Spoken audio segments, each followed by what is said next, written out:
A do të ketë guxim Ali Ahmeti ta reformojë realisht BDI-n duke u ndarë nga figurat e konsumuara dhe duke hapur rrugë për kuadro të rinj? Kongresi i së shtunës e gjen Bashkimin Demokratik për Integrim në ndoshta momentin më kritik të historisë së tij politike. Kërkesa për ndryshim nuk është më retorikë opozitare, por presion i drejt për drejt nga elektorati dhe nga vetë realiteti politik, thon analistët. Sipas tyre, reforma nuk mund të kufizohet në korrigjime formale apo rotacion emrash brenda së njëjtës strukturë. Ajo kërkon rishikim të thellë të mënyrës së vendimarrjes, përgjegjësisë politike dhe përfaqësimit brenda partisë. Pa ndryshim të arkitekturës së pushtetit të brendshëm, çdo reformë rrezikon të mbetet deklarative.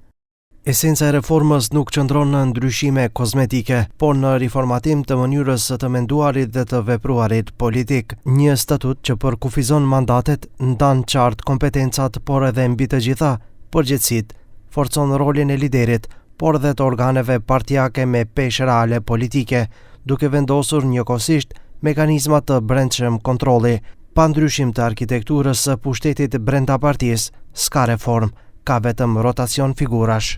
Burime mediatike flasin për ndryshime të thella në strukturën drejtuese dhe përgatitje të një vale largimesh nga kryesia si hap drejt rifreskimit të partisë. Jo zyrtarisht, për largim po përmenden emra si Fatmir Dehari, Musa Xhaferi, Xhevat Ademi, Teuta Arifi, Ramiz Merko, Sadullah Duraku, Resi Abdurrahmani e të tjerë.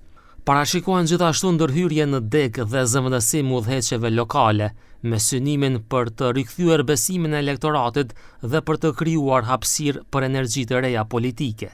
Njohësit politik thonë se pa largimin e emrave të konsumuar, reforma reale mbetet e pamundur.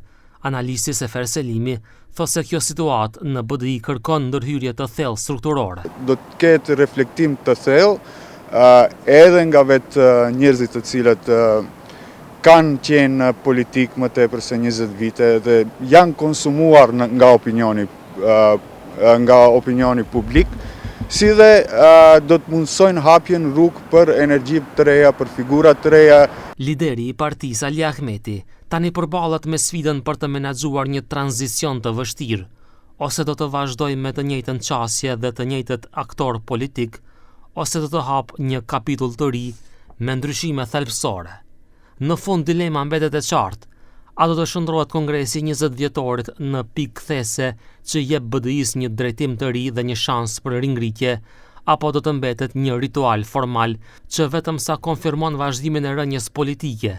Përgjigjja varet nga një vendim kyç, nëse Ali Ahmeti është i gatshëm ta udhëheqë ndryshimin apo ta shtyej atë edhe një herë.